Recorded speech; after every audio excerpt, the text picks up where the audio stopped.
अस्सलाम वालेकुम एवरीवन। आज हमारा कानूनी शहादत ऑर्डिनेंस का फर्स्ट लेसन है जिसमें हमने पढ़ना है कम्पिटेंसी ऑफ विटनेस।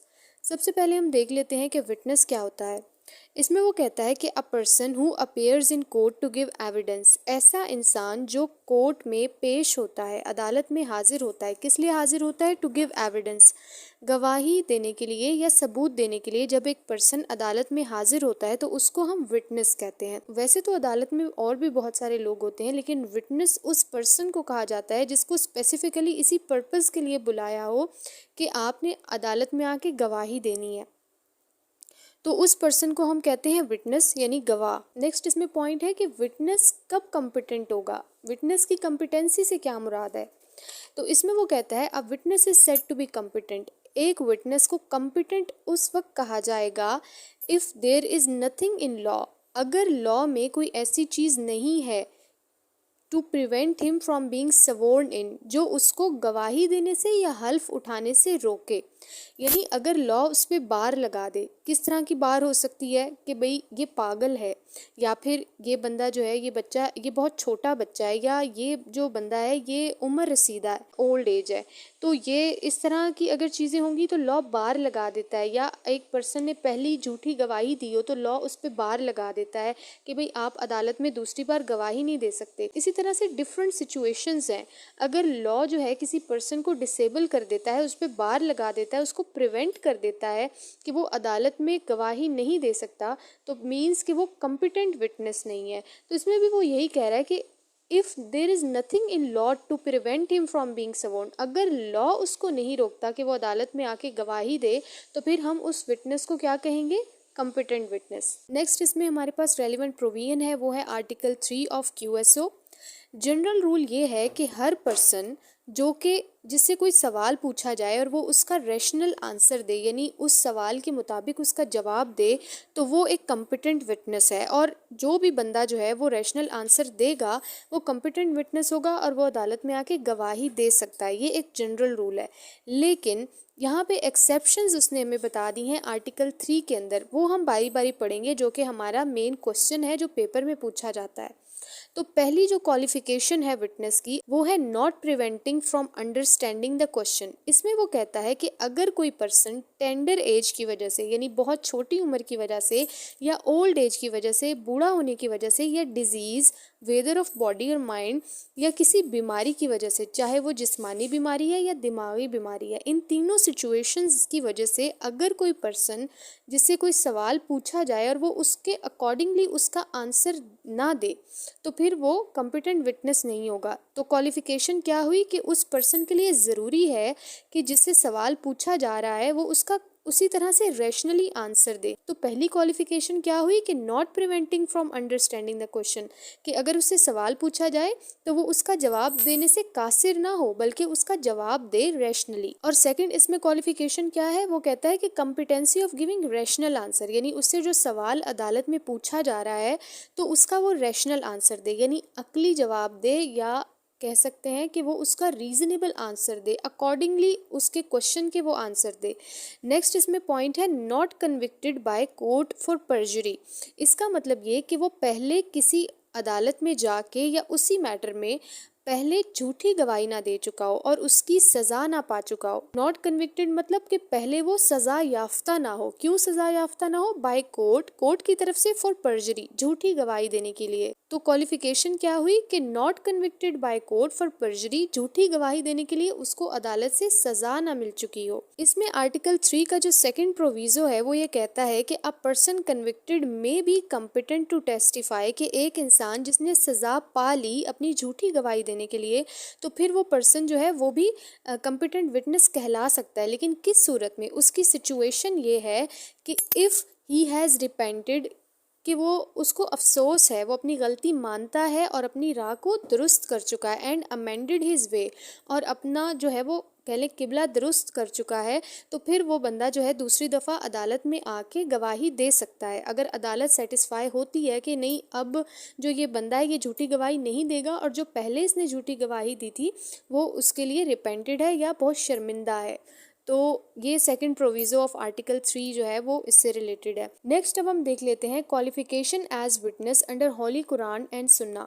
तो प्रोविजो 3 ऑफ आर्टिकल 3 ये कहता है कि कोर्ट को इस्लामिक लॉ के अकॉर्डिंग यानी कुरान और सुन्ना की रोशनी में जो है वो किसी भी विटनेस की कम्पिटेंसी को देखना चाहिए। तो यहाँ पे अब हम कंडीशंस देख लेते हैं। Conditions for competency of witness according to Muslim jurist.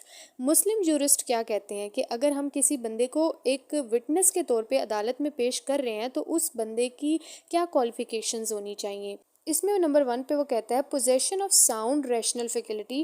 कहने का मतलब ये कि वो जो बंदा है वो अक्लमंद होना चाहिए, कोई बेवकूफ़ पागल नहीं होना चाहिए, साउंड माइंडेड होना चाहिए।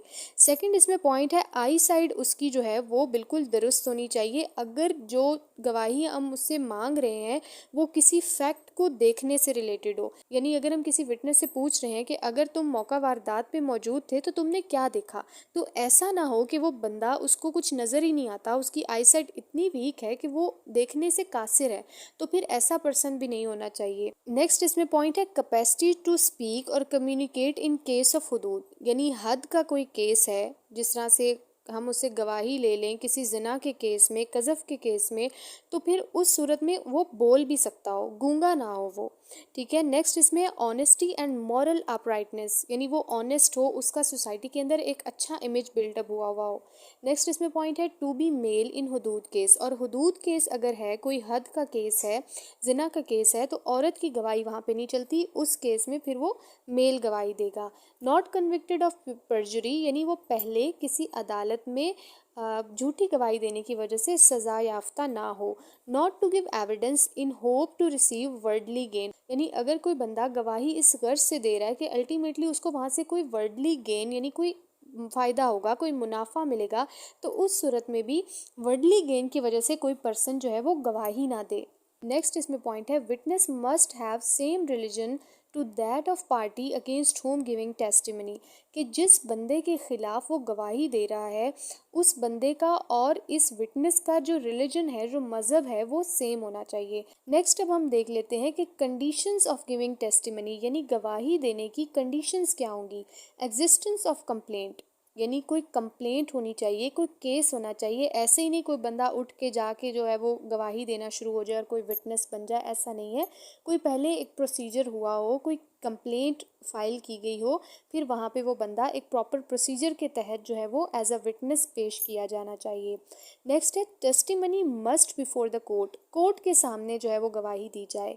नेक्स्ट इसमें पॉइंट है witness has personal knowledge of fact, और जो विटनेस है उसको ज़ाती तौर पे नॉलेज होना चाहिए, यानी वो किसी की सुनी सुनाई बातों में ना आया हो और उसने अगर कोई देखने से रिलेटेड कोई गवाही देनी है कि हाँ ये मैंने देखा, हाँ ये मैंने कहते हुए अपने कानों से सुना, तो उस सूरत में इस तरह की गवाही होनी चाहिए। और कोई सुनी सुनाई बात पे जो है वो अदालत में आके गवाही जो है वो नहीं दी जा सकती। नेक्स्ट इसमें पॉइंट है द वर्ड शहादत must be used in beginning, और वर्ड शहादत जो है वो मस्ट यूज़ किया जाना चाहिए कि वो शहादत देने के लिए यानी गवाही देने के लिए आया है। नेक्स्ट इसमें है the witness must remember incident, और जो विटनेस है उसकी याददाश्त इतनी एक तेज़ होनी चाहिए, इतनी एक ज़्यादा होनी चाहिए कि उसको उस वाक़े का, उस इंसिडेंट का पूरा याद हो, सारा सीन याद हो। नेक्स्ट इसमें बात है कि witness must be able to identify both parties, यानी उनको आइडेंटिफाई कर सके कि हाँ इसी पर्सन को मैंने मौका वारदात पे देखा था और यही पर्सन जो है वो या चाकू चला रहा था, यही पर्सन था जो चोरी कर रहा था, यानी उनको आइडेंटिफाई कर सके, उनको पहचान सके। नेक्स्ट अब हम देख लेते हैं नॉट एन इंटरेस्टेड विटनेस। ये हम देखेंगे under case law 1993 MLD B 66। इसमें वो कहता है कि a witness should not have any interest in litigation, के जो बंदा गवाही देने के लिए अदालत में आ रहा है उसका उस दावे के अंदर, उस लिटिगेशन के अंदर, उस केस के अंदर कोई इंटरेस्ट ना हो, कोई फ़ायदा ना हो, उसको कोई फ़ायदा ना पहुंच रहा हो। और a relation with party to litigation, और उस पार्टी के साथ उस विटनेस का कोई रिलेशन ना हो। But this is not a absolute rule, लेकिन ये एक एब्सोल्यूट रूल नहीं है, ये हार्ड एंड फास्ट रूल नहीं है कि विटनेस जो है वो लाजमी तौर पे पार्टी का कोई रिश्तेदार नहीं होना चाहिए, ऐसी बात नहीं है। लेकिन इसमें ये भी चीज़ देखी जाती है कि अगर एक रिलेटिव अपने रिलेटिव के लिए गवाही दे रहा है तो ऑब्वियसली वो उसको बचाने की कोशिश करेगा। इसमें नेक्स्ट देखते हैं, mayor relationship is not a disqualification. Mayor relationship यानी उसकी ताल्लुकदारी होना जो है वो विटनेस को डिस्क्वालीफाई नहीं करता फ्रॉम बीइंग अ विटनेस। तो ये इसमें केस लॉ हमें बता रहा है। नेक्स्ट इसमें पॉइंट है, must not be female in हुदूद केसेस। और हुदूद केसेस के अंदर मेल की गवाही जो है वो देखी जाती है, औरत की गवाही का कोई फ़ायदा नहीं है, वो एक्सेप्टेबल नहीं है और मेल विटनेस की गवाही को माना जाता है। नेक्स्ट इसमें पॉइंट है, the capacity to understand the obligation of the oath. तो इसकी हम वर्डिंग पढ़ते हैं। इसमें वो कहता है, capacity to understand the duty of speaking truth is now the necessary condition of competency. इसका मतलब यही है कि जब एक विटनेस अदालत में गवाही देने आता है तो उसको अपनी जिम्मेदारी का एहसास हो और उसको पता हो कि सच बोलना यहाँ पे कितना ज़रूरी है और जो मैं हल्फ उठा रहा हूँ उससे मेरे ऊपर क्या जिम्मेदारी आयद होती है। नेक्स्ट इसमें हम देख लेते हैं point, duty to determine competency. इसमें वो कहता है कि ये कोर्ट की जिम्मेदारी है कि वो देखे कि आया ये जो विटनेस मेरे पास आया है अदालत में गवाही देने के लिए, क्या ये कॉम्पिटेंट विटनेस है, क्या ये गवाही देने के काबिल है। और ये कोर्ट किस तरह से देखेगी, उससे सवाल जवाब करके, उससे क्वेश्चंस जब पूछेगी ना तो फिर अदालत असेस कर लेगी। नेक्स्ट अब हम देख लेते हैं डिस्क्वालिफिकेशंस फ्रॉम बीइंग अ विटनेस, यानी क्या कंडीशंस हैं कि अगर कोई विटनेस उनको फुलफिल नहीं करेगा तो फिर वो गवाही नहीं दे सकता। तो हम डिस्क्वालिफिकेशंस देखते हैं। हॉली profit said 3 persons have been exempted। 3 लोग जो हैं वो गवाही नहीं दे सकते। Number 1, the minor until attain puberty, यानी एक बच्चा जब तक कि वो बालिग नहीं हो जाता तब तक वो गवाही नहीं दे सकता। द मैड अंटिल रिकवर, एक पागल जब तक कि वो उसकी दिमागी हालत दुरुस्त नहीं हो जाती तब तक वो गवाही नहीं दे सकता। Number 3, the sleeping person until awakes, एक सोया हुआ इंसान जब तक जाग नहीं जाता तब तक वो गवाही नहीं देगा, यानी वो नींद बेहोशी की हालत में जो कुछ बोल रहा है इट डजेंट मीन कि ये ट्रुथ है, ठीक है। तो जब तक वो पूरी तरह से अपने होशो हवास में नहीं आ जाता तो उसकी गवाही जो है वो एक्सेप्टेबल नहीं है। ये लोग जो है वो डिस्क्वालीफाई हैं। फॉलोइंग आर डिस्क्वालिफिकेशंस, इसमें वो कहता है, unable to understand the questions due to the tender age, extreme old age और डिजीज़। वही 3 कंडीशंस कि अगर वो बच्चा है या फिर बहुत ज़्यादा बूढ़ा है या बीमार है तो वो जो है वो गवाही देने के लिए डिस्क्वालीफाई होंगे। नेक्स्ट इसमें incapacity of giving rational answer, अगर वो किसी क्वेश्चन का रैशनल आंसर यानी अक्ली जवाब नहीं दे रहे, अकॉर्डिंगली आंसर नहीं दे रहे तो वो भी डिस्क्वालीफाई हैं। इसमें नेक्स्ट पॉइंट है परजरी एंड गिविंग फॉल्स एविडेंस। अगर कोई बंदा झूठी गवाही दे चुका है तो वो भी डिस्क्वालीफाई है, लेकिन इसकी एक्सेप्शन ये है कि अगर वो अपनी राह दुरुस्त कर ले और तौबा कर ले और शर्मिंदा हो तो फिर उस सूरत में वो जो बंदा है वो कन्विक्ट पर्सन जो है वो दोबारा अदालत में आके गवाही दे सकता है।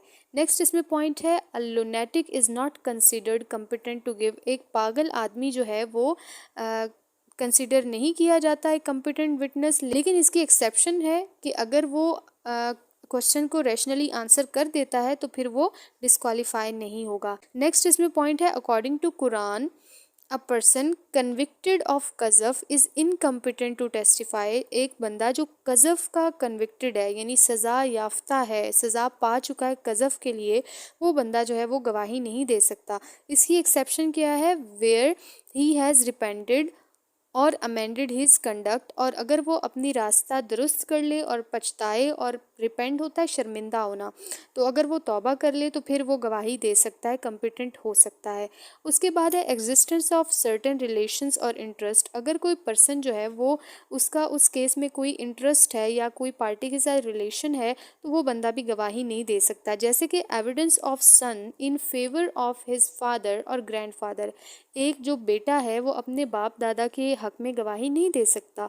A servant in favour of master, एक गुलाम जो है वो अपने मास्टर अपने आका के हक में गवाही नहीं दे सकता। नेक्स्ट इसमें पॉइंट है person dependent on party to litigation, यानी अगर कोई पर्सन जो है वो डिपेंडेंट है यानी किसी पार्टी का मोहताज है तो वो उस पार्टी के हक में आके गवाही नहीं दे सकता, वो एक्सेप्टेबल नहीं है। उसके बाद है litigant party appearing as witness in his own case, और जो पार्टी है वो खुद अपने केस में एज अ विटनेस नहीं आ सकती।